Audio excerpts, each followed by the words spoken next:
बिहार। ये शब्द सुनकर आपके मन में कैसी छवि बनती है?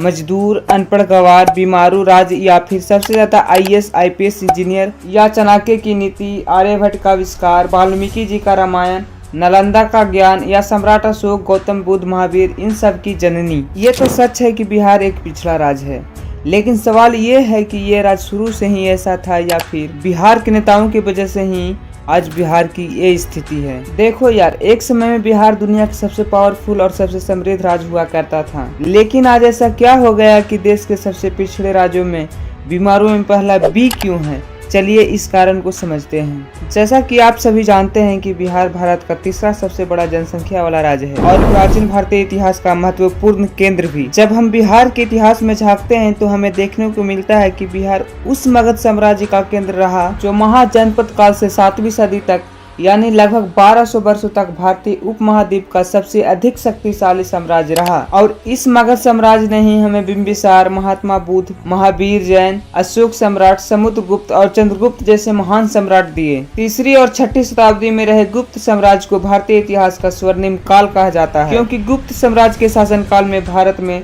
सांख्य शास्त्र, खगोल शास्त्र, विज्ञान और धर्म एवं दर्शन शास्त्र के क्षेत्र में अभूतपूर्व प्रगति देखने को मिली थी। और जब विज्ञान और शिक्षा की बात हो रही हो तो हम विश्व प्रसिद्ध नालंदा विश्वविद्यालय को कैसे भूल सकते हैं, जिसमें नागार्जुन जैसे प्रधानाचार्य और शून्यवाद का सिद्धांत देने वाले आर्यभट्ट जैसे आचार्य मौजूद थे। साथियों, एक और बिहार का इतिहास जिसके बिना हम भारत का वर्णन भी नहीं कर सकते, और वहीं दूसरी ओर भारत को इतने बड़े साम्राज्य और इतने बड़े महान व्यक्तित्व को देने वाले बिहार आज पिछड़ा राज्य नजर आता है। तभी भारत के सबसे समृद्ध राजधानी रहा पाटलिपुत्र आज भारत के सबसे गरीब राज्य की राजधानी पटना बन गई है। कभी विश्व भर के लिए 800 वर्षों तक ज्ञान पुंज रहा नालंदा विश्वविद्यालय वाला राज्य आज भारत का सबसे कम साक्षरता वाला राज्य बन गया है। सवाल है ऐसा क्यों? तो बने रहिए अंत तक, आज विस्तार पूर्वक इस विषय पर चर्चा होने वाली है। दोस्तों, बिहार का जो आज अधिकतम हिस्सा है वो लंबे समय तक एक ही साम्राज्य का हिस्सा रहा, यानी मगध साम्राज्य का, जिसमें राजगीर, मिथिला, गया, पाटलिपुत्र जिसे आज पटना कहा जाता है,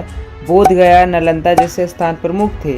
और इसलिए बिहार का जो अपना इतिहास है उसमें मगध का स्थान प्रमुख है। मगध और बिहार के अन्य साम्राज्य के बारे में मैं किसी और वीडियो में विस्तार पूर्वक बता दूंगा, तो आप हमारे चैनल को सब्सक्राइब कर सकते हैं, जो कि फ्री है। तो चलिए फिर से मेन टॉपिक पर आते हैं और आगे का कार्यक्रम शुरू करते हैं। तो अब बिहार ब्रिटिशर्स के काल में कैसा रहा? साथियों, बक्सर युद्ध जीतने के लगभग 1 साल बाद 1765 में ब्रिटिशर्स ने बंगाल प्रेसिडेंसी की स्थापना की, जिसमें आज के बिहार, झारखंड, पूर्वोत्तर का बड़ा हिस्सा समेत बर्मा तक, यानी कि आज का म्यांमार, बर्मा तक का हिस्सा वो भी शामिल था। और आज का बिहार भी इसी प्रेसिडेंसी रूल के दौरान लिए गए फैसले से शुरू हो गई थी। प्रेसिडेंसी की स्थापना के बाद ब्रिटिशर्स के पास सबसे बड़ी चुनौती आता है टैक्स कलेक्शन की, क्योंकि इतने बड़े क्षेत्र के टैक्स का कलेक्ट करने के लिए बड़े प्रशासनिक तंत्र की आवश्यकता थी, जो बिना किसी बेईमानी के टैक्स के अमाउंट को कंपनी तक पहुँचाए। और इसके समाधान के लिए ब्रिटिश अधिकारी लॉर्ड कॉर्नवालिस ने अपने कार्यकाल में 1790 में मुगलों द्वारा स्थापित की गई जमींदारी व्यवस्था को लागू कर दिया, लेकिन कुछ बदलावों के साथ। साथियों, जो मुगलों की जमींदारी व्यवस्था थी, जिसमें किसानों को इतना शोषित नहीं किया जितना ब्रिटिश जमींदारी व्यवस्था ने किया,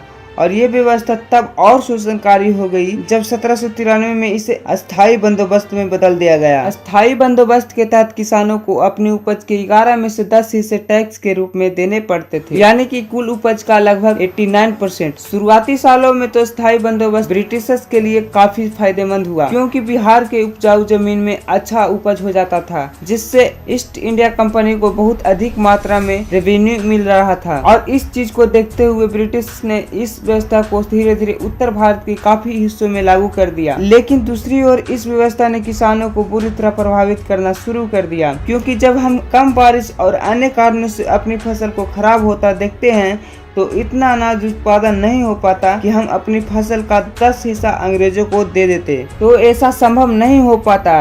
ऐसी स्थिति में किसानों को अपनी जमीन गंवानी पड़ी। टाइम के साथ ऐसे किसानों की संख्या बढ़ती चली गई जिन्होंने अपनी जमीन गंवा दी थी, जिनका इम्पैक्ट ये हुआ कि बिहार समेत उत्तर भारत की एग्रीकल्चर प्रोडक्टिविटी बुरी तरह प्रभावित हुई। साथ ही किसानों की हालत बहुत खराब हुई और आगे चलकर यही बात अंग्रेजों के खिलाफ हुए बड़े किसान आंदोलनों का कारण बनी, जिसमें सन 1917 में हुआ चंपारण सत्याग्रह भी शामिल था। जमींदारों के मनमानी के अलावा बिहार को लेकर के एक और बात थी जो ब्रिटिश रूल में इसके खिलाफ रही, वो यह थी कि बिहार बंगाल प्रोविंस का हिस्सा था, जहां सरकारी नौकरियों पर बंगाली लोगों का प्राथमिकता दी जा रही थी और बड़े प्रशासनिक पदों पर भी बंगाल के लोगों ही बैठे हुए थे। नतीजा ये हुआ कि ब्रिटिश हुकूमत बिहार के प्रति लापरवाह हो गई और बिहार पिछड़ता चला गया। अंग्रेजों को इसी लापरवाही को देखते हुए बिहार को अलग राज्य बनाने की मांग तेज हुई, जिसके बाद 1912 में बंगाल विभाजन के स्वरूप बिहार एक अलग राज्य के रूप में सामने आया, जिसमें आज का झारखंड और उड़ीसा भी शामिल था। इस विभाजन के बावजूद भी बिहार के किसानों के सिचुएशन में कोई सुधार नहीं हुआ, क्योंकि जमींदारी सिस्टम अभी भी लागू था, जिसमें बिहार के अधिकतर किसान बुरी तरह फंसे हुए थे। लेकिन साथियों, इन सारी समस्याओं के बीच एक ऐसी चीज थी जो बिहार और उसके आसपास के इलाकों के लिए आजादी से पहले और आजादी के कई साल बाद भी बहुत फायदेमंद साबित हुआ। हम बात कर रहे हैं बिहार झारखंड में मौजूद कोयले और अयस्क भंडार की। जी हाँ दोस्तों, जिसमें बिहार समेत पूरे झारखंड और पश्चिम बंगाल को एक केंद्र बनाया। और इसकी शुरुआत होती है 1907 में, जब जमशेदजी टाटा तब के बिहार और आज के झारखंड में भारत की पहली स्टील और अयस्क प्लांट की शुरुआत करते हैं। और इसके बाद 1930 में यहाँ बड़े स्तर पर कोयले खदान का काम भी शुरू हो जाता है, क्योंकि भारत में रेल नेटवर्क बढ़ने के साथ साथ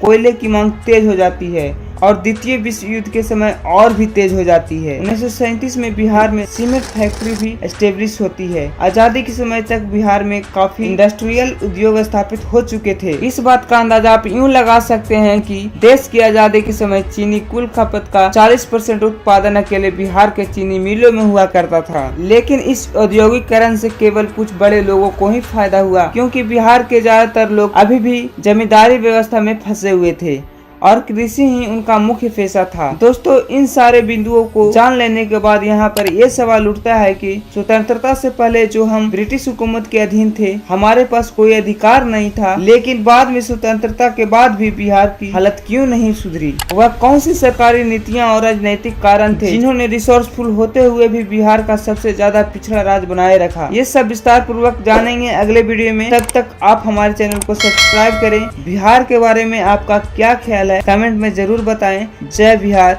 जय भारत।